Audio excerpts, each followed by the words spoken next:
You got a big task tonight with John Wall, no Kyle. What's the message to Corey and the rest of the guards in trying to slow this guy down at the current pace he's playing? Compete. One thing you got to do is you got to come in and meet his intensity level, his compete level, and it starts with a transition defense. You got to get back and be present and accounted for in transition. But again, one guy is not going to stop John Wall. It's a team thing. It's a team effort.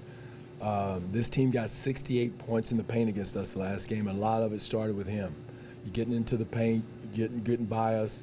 But again, it's not one guy. It's the next guy next to him has got to be in his position in the gap to take away the gaps to make sure they're there to help him. And, because I haven't seen anybody yet in this league to keep him, one-on-one out of the paint from where he wants to go. What did you hear about how Kyle's surgery went yesterday? I heard it went well. I texted back and forth with Kyle last night and talked with Alex, and went well, no complications. They're going to start working on his range of motion fairly quickly. So, it's unfortunate, but again, like I said with Corey and Dwane and Fred VanVleet, it's an unfortunate situation for them, but it's an unfortunate opportunity for them to get some time to compete, time to step up and do their job. You got the extra long shoot-around today. As great as DeMar has been playing, do you need to get a little bit more variety offensively? Well, no question, and that's what we're trying to do. And again, Michael, it's tough because guys are still trying to feel their way through situations, and the flip side of that, teams are trying to figure out what we're doing, and so it's good. But we're trying to get Serge and PJ up to speed as far as what we're doing, a little bit more organization to give us some more options other than DeMar to look at, and again. Serge found the way the other night. He had 2 big shots within the offense that were huge. PJ, we still haven't got him comfortable a little bit. He's still trying to find his sweet spot within what we're trying to do because he's an excellent corner three-point shooter, so we've got to get some productivity out of there, and everybody else has just got to knock down their shots, their normal shots that they're capable of making. Could you almost, if you distribute some of his minutes, maybe with the second unit a little bit, come back sooner after that first run he has? We could possibly do that. Again, other night we had trouble defensively, and I thought Serge came in. We had to make more of a defensive move more so than offense because it was one of those grinded out, knock them down Eastern Conference games.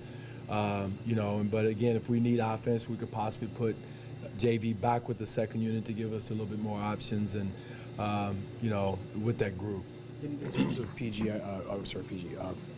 Tucker, even though offensively he's not where you want him to be yet, defensively, have you seen him, what have you seen in his impact? Just his physicality, his defensive smarts, his defensive IQ, talking, demanding his teammates talk to him, do their job defensively, and that's what you got to have. Peer pressure is a great motivational tool in this league, and he brings it on the defensive end. And, I can jump up and down, stand on the table, scores table, and all that. But if your teammate's yelling and screaming at you to get it done, it has a huge effect. But again, he does it. He backs it up with by example. He does it by example, by busting through DHOs, busting through screens, huge defensive rebounds and offensive rebounds he got the other night in a tough situation. We went up between two men to get the ball and just yanked it out. And those are momentum, game-winning plays that you got to have. Without Kyle, looks like the pace is slowing a little bit. Is this almost a chance to kind of emphasize more of a defensive type identity? We have to. We have to, Michael. We got to. Again, we still want to run. We want to be opportunistic when we run, make sure we get all the facets filled, the spacing. But if we don't, we got to make sure we execute and get the ball where it needs to go. And again, that's what the playoffs are going to be about. They're about half-court execution, when it slows down, and how do we get the next option, the third option out of our offense when things slow down. And Kyle was doing such a good job of coming down in our early offense and getting what we want. But now it's changed a little bit, so we got to be a different team. But again, it doesn't say Corey can't come down and attack early and get them while they're scrambled. But transition threes. Right. No, we don't have a lot of opportunities for that. And I guess, and if you try to put a bright side on this, like getting those kind of reps, building that kind of habit, and then you sort of layer in Kyle when the moment comes. When he comes back, right? That's going to help us. I mean, it's going to help everybody. It's going to do, put everybody in position of being able to play that way, execute, and then you add another shooter like Kyle to the mix is going to be helpful for us. But again, I love the compete level of this team. The team coming in tonight is a hard charging team, and so this is going to be a big test for us tonight of our speed and quickness, getting back in transition, and like I said, scoring against their aggressive gambling defense.